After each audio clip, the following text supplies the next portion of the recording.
Semasa buat umrah, boleh ke kita baca zikir yang mudah? Jawapannya, memang boleh sangat-sangat. Sebenarnya, zikir yang mudah tetapi dengan hati ikhlas, itu yang Allah suka. Apakah zikir yang mudah dan ringkas tersebut? Yang pertama, istighfar. Astaghfirullahalazim.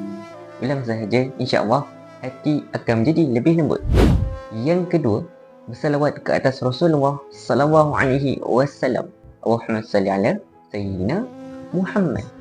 Yang ketiga, zikir ini pun boleh juga dibaca. Subhanallah, alhamdulillah, Allahu akbar.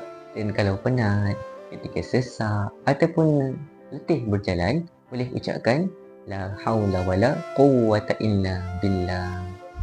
Ingat, Allah faham bahasa hati, tak perlu ayat panjang, cukup hati ikhlas. Semoga segala ibadah yang dilakukan diterima oleh Allah Subhanahu Wa Taala. InsyaAllah.